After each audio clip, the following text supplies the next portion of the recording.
ಮೂವಿನ ನನ್ನ ಜೊತೆ ಕೊನೆವರೆಗೂ ನೋಡ್ಬೇಕು. ಅಂದಂಗೆ ಮೂವಿ ಹೆಸರು ಡೀಪ್ ಇಂಪ್ಯಾಕ್ಟ್ ಅಂತ.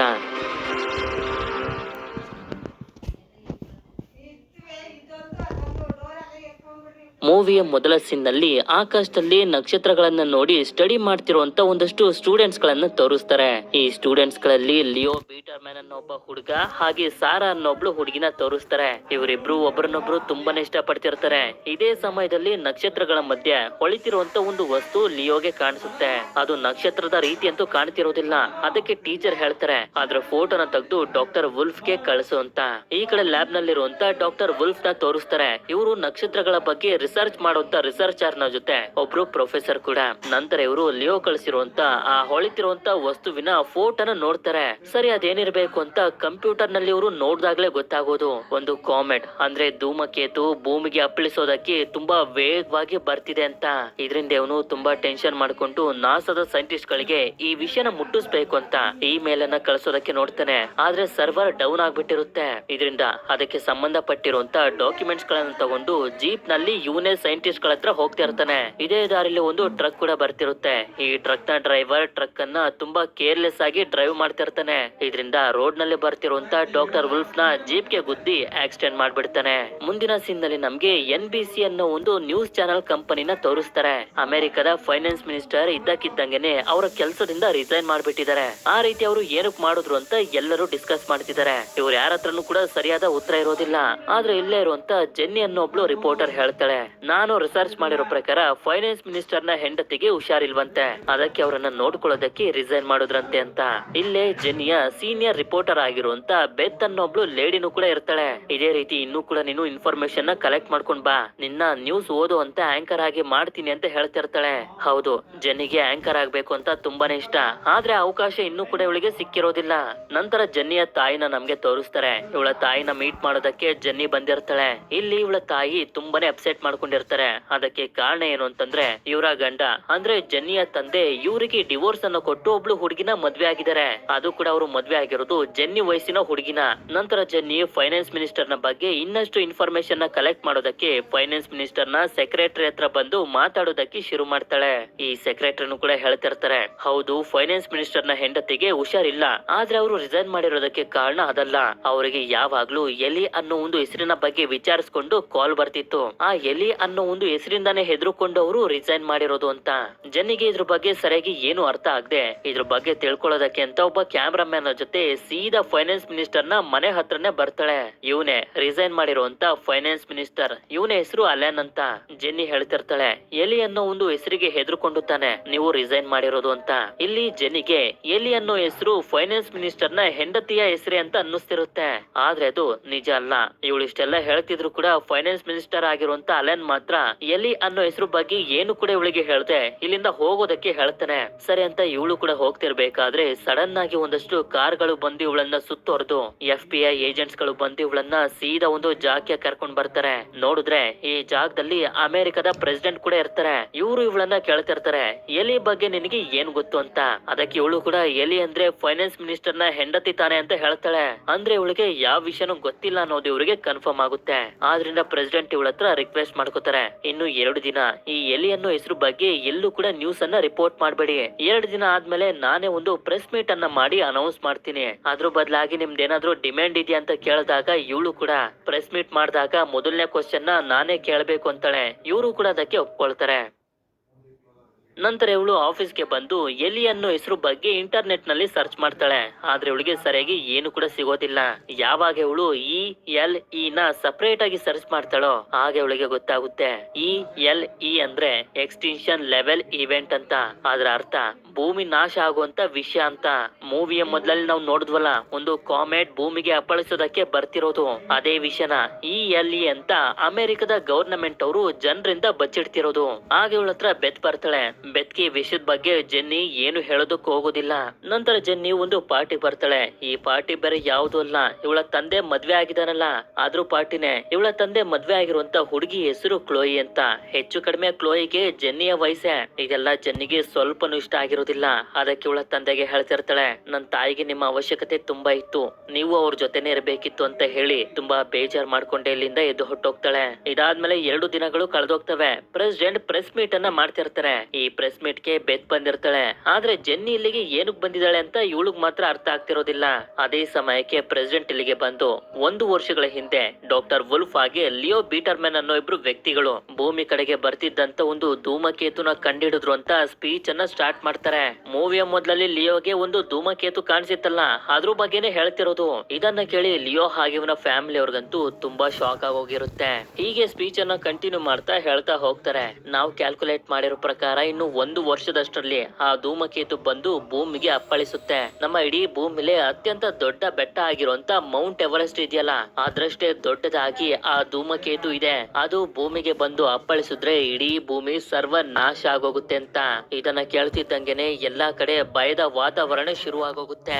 ಆಗ ಪ್ರೆಸಿಡೆಂಟ್ ಹೇಳ್ತಾನೆ, ಅದಕ್ಕೆ ರಷ್ಯಾದವರು ಹಾಗೆ ನಾವು ಅಮೆರಿಕದವರು ಸೇರಿ ಭೂಮಿಯಿಂದ ಹೊರಗಡೆ ಅತ್ಯಂತ ದೊಡ್ಡ ಸ್ಪೇಸ್ ಶಿಪ್ ಅನ್ನ ತಯಾರು ಮಾಡಿಸ್ತಿದೀವಿ. ಆ ಸ್ಪೇಸ್ ಶಿಪ್ ನ ಹೆಸರು ಮಸಾಯ ಅಂತ. ಒಂದಷ್ಟು ಆಸ್ಟ್ರೋನಾಟ್ಸ್ ಗಳು ಆ ಸ್ಪೇಸ್ ಶಿಪ್ ನಲ್ಲಿ ಹೋಗಿ ಧೂಮಕೇತು ಒಳಗಡೆ ನ್ಯೂಕ್ಲಿಯರ್ ಬಾಂಬ್ ಅನ್ನ ಹಾಕಿ ಬ್ಲಾಸ್ಟ್ ಮಾಡ್ತಾರೆ. ಇದರಿಂದ ನಮ್ಮ ಭೂಮಿ ಉಳ್ಕೊಳ್ಳುತ್ತೆ ಅಂತ ಹೇಳ್ತಾ ಆ ಆಸ್ಟ್ರೋನಾಟ್ಸ್ ಗಳನ್ನ ತೋರಿಸ್ತಾರೆ. ಇವನ ಹೆಸರು ವರೆನ್, ಇವಳ ಹೆಸರು ಆಡ್ರಿಯಾ, ಇವನ ಹೆಸರು ಗಸ್, ಇವನ ಹೆಸರು ಮಿಕೈಲ್, ಇವನ ಹೆಸರು ಸೈಮನ್, ಹಾಗೆ ವಯಸ್ಸಾಗಿರುವಂತ ವ್ಯಕ್ತಿ ಹೆಸರು ಟ್ಯಾನರ್ ಅಂತ. ಪ್ರೆಸಿಡೆಂಟ್ ಮತ್ತೊಂದು ವಿಷಯನೂ ಕೂಡ ಹೇಳ್ತಾರೆ. ಭೂಮಿ ನಾಶ ಆಗೋಗುತ್ತೆ ಅಂತ ವಸ್ತುಗಳ ರೇಟ್ ಅನ್ನ ಜಾಸ್ತಿ ಮಾಡೋ ಹಾಗಿಲ್ಲ. ಈಗ ಎಷ್ಟಿದೆಯೋ ಅಷ್ಟ್ರಲ್ಲೇ ಇರಬೇಕು. ನಾವು ಆ ಕಾಮೆಟ್ ಅನ್ನ ನಾಶ ಮಾಡಿ ಭೂಮಿನ ಕಾಪಾಡ್ತೀವಿ ಅಂತ. ಇದಾದ್ಮೇಲೆ ಮಾತು ಕೊಟ್ಟಿರೋ ರೀತಿ ಪ್ರೆಸಿಡೆಂಟ್ ಮೊದಲನೇ ಕ್ವಶನ್ ನ ಕೇಳೋದಕ್ಕೆ ಜೆನ್ನಿನ ಬಿಡ್ತಾರೆ. ಇವಳು ಕೂಡ ಕೇಳ್ತಾಳೆ, ಫೈನಾನ್ಸ್ ಮಿನಿಸ್ಟರ್ ಗೆ ಈ ಧೂಮಕೇತು ಬರ್ತಿದ್ದ ವಿಷಯ ಮೊದ್ಲೇ ಗೊತ್ತಿತ್ತು, ಆದ್ರಿಂದ ನಮ್ಮ ಭೂಮಿ ನಾಶ ಆಗೋಗುತ್ತೆ ಅನ್ನೋ ಭಯದಲ್ಲಿ ಅವರು ರಿಸೈನ್ ಮಾಡುದ್ರ ಅಂತ. ಆಗ ಪ್ರೆಸಿಡೆಂಟ್, ಆ ರೀತಿ ಏನು ಇಲ್ಲ, ಅವರು ಅವರ ಫ್ಯಾಮಿಲಿನ ನೋಡ್ಕೋಬೇಕಿತ್ತು, ಅದಕ್ಕೆ ರಿಸೈನ್ ಮಾಡಿದ್ರು ಅಂತ ಹೇಳ್ತಾರೆ. ಇದಾದ್ಮೇಲೆ ಒಬ್ರು ಲೇಡಿ ಕೇಳ್ತಾರೆ, ಆ ಧೂಮಕೇತುಗೆ ಏನಂತ ಹೆಸರಿಟ್ಟಿದ್ದೀರಾ ಅಂತ. ಅದಕ್ಕೆ ಪ್ರೆಸಿಡೆಂಟ್ ಕೂಡ, ಮೊದಲು ಆ ಧೂಮಕೇತುನ ನೋಡಿದ್ದು ಡಾಕ್ಟರ್ ವುಲ್ಫ್ ಹಾಗೆ ಲಿಯೋ ಬಿಟರ್ಮ್ಯಾನ್ ಅನ್ನೋ ಇಬ್ರು ವ್ಯಕ್ತಿಗಳು. ಅದಕ್ಕೆ ಅವರಿಬ್ರು ಹೆಸರನ್ನ ಸೇರಿಸಿ ವುಲ್ಫ್ ಬಿಟರ್ಮ್ಯಾನ್ ಅನ್ನೋ ಹೆಸರನ್ನ ಆ ಧೂಮಕೇತುಗೆ ಇಡ್ತಿದೀವಿ ಅಂತ ಹೇಳ್ತಾರೆ. ಅದೇ ಸಮಯಕ್ಕೆ ಲಿಯೋ ಮನೆಗೆ ಸಾರಾ ಬರ್ತಾಳೆ. ಈ ರೀತಿ ಪ್ರೆಸಿಡೆಂಟ್ ಅನೌನ್ಸ್ ಮಾಡಿದ್ರಿಂದ ಲಿಯೋ ತುಂಬಾನೇ ಫೇಮಸ್ ಆಗ್ಬಿಟ್ಟಿರ್ತಾನೆ. ಮಾರನೇ ದಿನ ಸ್ಕೂಲ್ ನಲ್ಲಿ ಒಂದು ಫಂಕ್ಷನ್ ಕೂಡ ಇಟ್ಕೊಂಡಿರ್ತಾರೆ. ಈ ರೀತಿ ಇವನ ಹೆಸರನ್ನ ಒಂದು ಧೂಮಕೇತುಗೆ ಇಟ್ಟಿರೋದು ಯಾವುದೇ ಸಾಧನೆಗಿಂತ ಕಮ್ಮಿ ಅಲ್ಲ. ಇದರಿಂದ ಸಾರಾ ಹಾಗೆ ಸ್ಕೂಲ್ ನಲ್ಲಿ ಇರೋರೆಲ್ಲರೂ ತುಂಬಾನೇ ಸಂತೋಷ ಪಡ್ತಾರೆ. हॉकी हो जाए हो जाए हॉकी तो हो गया, अब कुछ और हो जाए. किंगफिशर हो जाए the king of good times.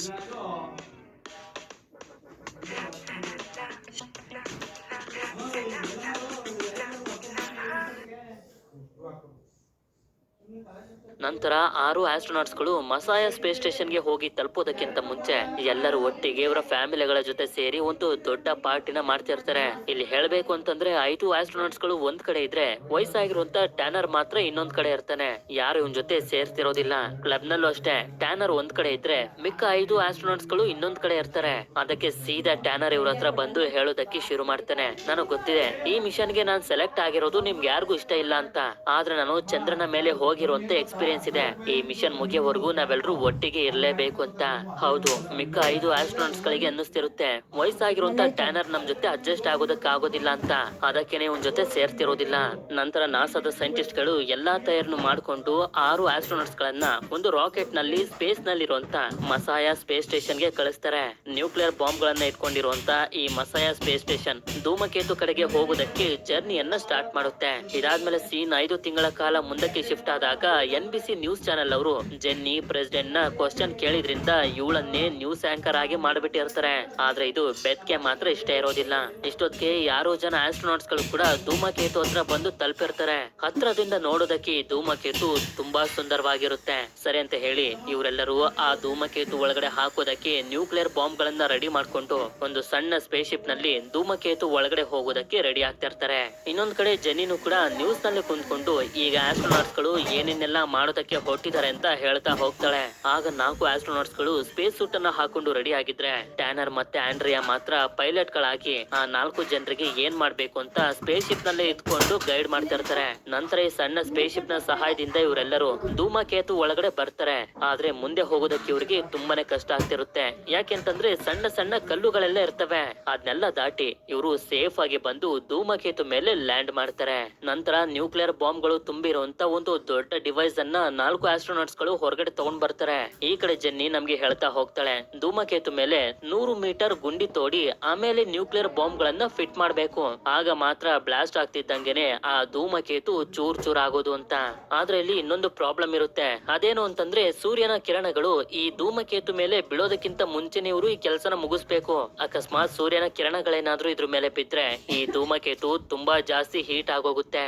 ಎಲ್ಲಾ ನ್ಯೂಕ್ಲಿಯರ್ ಬಾಂಬ್ ಅನ್ನ ಇಷ್ಟೊತ್ತಿಗೆ ಫಿಟ್ ಮಾಡ್ಬಿಟ್ಟಿರ್ತಾರೆ. ಆದ್ರೆ ಕೊನೆಯ ಒಂದು ಬಾಂಬ್ ಮಾತ್ರ 75 ಮೀಟರ್ ನಲ್ಲೇ ಹೋಗಿ ಸಿಗಾಕೋಬಿಟ್ಟಿರುತ್ತೆ. ಕರೆಕ್ಟ್ ಆಗಿ ಬ್ಲಾಸ್ಟ್ ಆಗ್ಬೇಕು ಅಂತಂದ್ರೆ 100 ಮೀಟರ್ ನ ಒಳಗಡೆ ಹೋಗ್ಲೇಬೇಕು. ಅದಕ್ಕೆ ಅವರೇ ನಾನ್ ಹೋಗಿ ಅದನ್ನ ಬಿಡಿಸ್ತೀನಿ ಅಂತ ಗುಂಡಿ ಒಳಗಡೆ ಬಂದು ಸಿಗಾಕೊಂಡಿರುವಂತ ಈ ಬಾಂಬ್ ಅನ್ನ ಬಿಡಿಸಿ 100 ಮೀಟರ್ ನ ಒಳಗಡೆ ಕಳಿಸ್ತಾನೆ. ಆದ್ರೆ ಅಷ್ಟೊತ್ತಿಗೆ ಸೂರ್ಯನ ಕಿರಣಗಳು ಧೂಮಕೇತು ಮೇಲೆ ಬೀಳೋದಕ್ಕೆ ಶುರು ಆಗ್ಬಿಟ್ಟಿರುತ್ತೆ. ಅದೇ ಸಮಯಕ್ಕೆ ಹೊರಗಡೆ ಬಂದಂತ ಓರೆನ್ ಮಿಸ್ ಆಗಿ ಸೂರ್ಯನ ಕಿರಣನ ಡೈರೆಕ್ಟ್ ಆಗಿ ನೋಡ್ಬಿಡ್ತಾನೆ. ಇದರಿಂದ ಎಲ್ಲರೂ ಹೋಗೋದಕ್ಕೆ ರೆಡಿ ಆಗ್ತಿರ್ತಾರೆ. ಆದ್ರೆ ಇಲ್ಲಿನ ಪ್ರೆಷರ್ ಗೆ ಸಿಕ್ಕಿ ಗಸ್ ಸ್ಪೇಸ್ ನಲ್ಲಿ ಕಳೆದೋಗ್ತಾನೆ.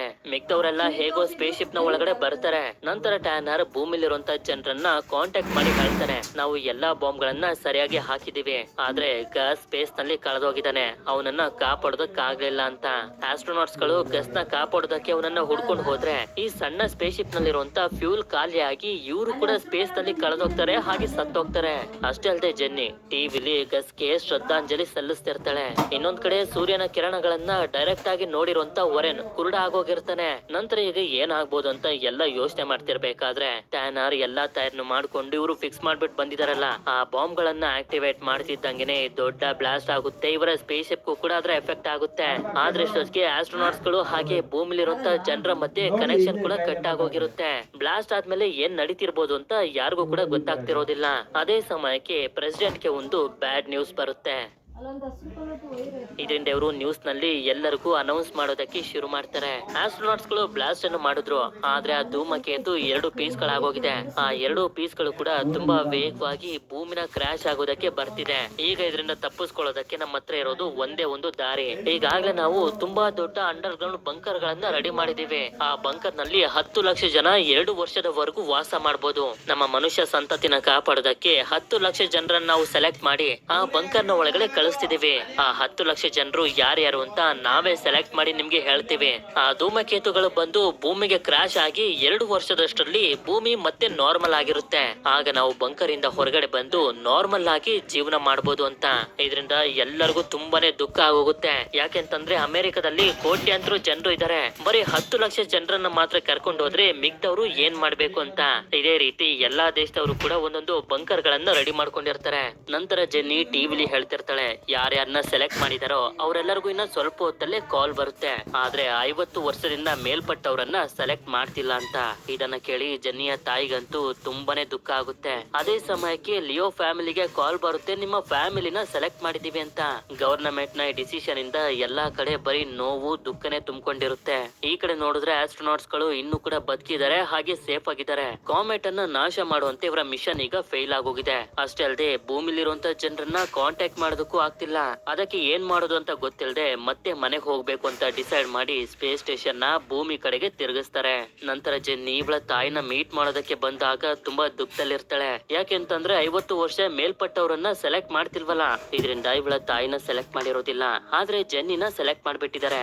ಆಗ ಇವಳ ತಾಯಿ ಹೇಳ್ತಿರ್ತಾರೆ, ನನ್ ಬಗ್ಗೆ ನೀನು ಯೋಚನೆ ಮಾಡ್ಬೇಡ, ನಿನ್ನ ಸೆಲೆಕ್ಟ್ ಮಾಡಿರೋದ್ರಿಂದ ನನ್ಗೆ ಸಂತೋಷ ಇದೆ ಅಂತ. ನಂತರ ಲಿಯೋ ಸಾರಾ ಮನೆಗೆ ಬಂದ್ರೆ ಸಾರಾ ತಂದೆ ಹಾಗೆ ಅವಳ ಫ್ಯಾಮಿಲಿ ಅವರು ಯಾರು ಕೂಡ ಸಂತೋಷವಾಗಿರೋದಿಲ್ಲ. ಯಾಕೆಂತಂದ್ರೆ ಇವರ ಫ್ಯಾಮಿಲಿ ಅವರನ್ನ ಸೆಲೆಕ್ಟ್ ಮಾಡಿರೋದಿಲ್ಲ. ಆದ್ರಿಂದ ಇವನು ಸಾರಾ ಹತ್ರ ಬಂದು ವೆಡ್ಡಿಂಗ್ ರಿಂಗ್ ಅನ್ನ ತೋರಿಸಿ, ನಾವಿಬ್ರು ಮದ್ವೆ ಆದ್ರೆ ನೀನ್ ನನ್ನ ಹೆಂಡತಿ ಆಗ್ತೀಯಾ, ಆಗ ನನ್ ಜೊತೆ ನೀನು ಕೂಡ ಬಂಕರ್ ನ ಒಳಗಡೆ ಬರ್ಬೋದು, ನಿನ್ ತಂದೆ ತಾಯಿನೂ ಕೂಡ ನಮ್ ಜೊತೆ ಬರೋದಕ್ಕೆ ಪ್ರೆಸಿಡೆಂಟ್ ನ ಜನರ ಜೊತೆ ನಾನು ಮಾತಾಡಿದೀನಿ ಅಂತ ಹೇಳ್ತಾನೆ. ಇದಾದ್ಮೇಲೆ ಪ್ರೆಸಿಡೆಂಟ್ ಈಗ ಪ್ರಪಂಚದಲ್ಲಿ ನಡೀತಿರೋದ್ರ ಬಗ್ಗೆ ತುಂಬಾ ಡೀಪ್ ಆಗಿ ಯೋಚನೆ ಮಾಡ್ತಿರ್ತಾರೆ. ಹಾಗೆ ಈ ಕಡೆ ನೋಡಿದ್ರೆ ಲಿಯೋ ಮತ್ತೆ ಸಾರಾಳ ಮದ್ವೆ ನಡೀತಿರುತ್ತೆ. ಮತ್ತೊಂದು ಕಡೆ ಜೆನ್ನಿಯ ತಾಯಿಯ ಆರೋಗ್ಯ ಸರಿ ಇರೋದಿಲ್ಲ. ನಂತರ ಸೀನ್ ಸ್ಪೇಸ್ ಗೆ ಶಿಫ್ಟ್ ಆದಾಗ ಇನ್ನು 2 ವಾರ 3 ದಿನಗಳು ಮಾತ್ರ ಉಳಿದಿದ್ದಾವೆ ಧೂಮಕೇತು ಹೋಗಿ ಭೂಮಿಗೆ ಅಪ್ಪಳಿಸೋದಕ್ಕೆ. ಇಲ್ಲಿ ಓರೆನ್ನ ಮುಖದಲ್ಲಿದ್ದಂತ ಗಾಯಗಳೇನೋ ವಾಸಿಯಾಗಿರ್ತವೆ, ಆದ್ರೆ ಕಣ್ಣಿನ ದೃಷ್ಟಿ ಕಂಪ್ಲೀಟ್ ಆಗಿ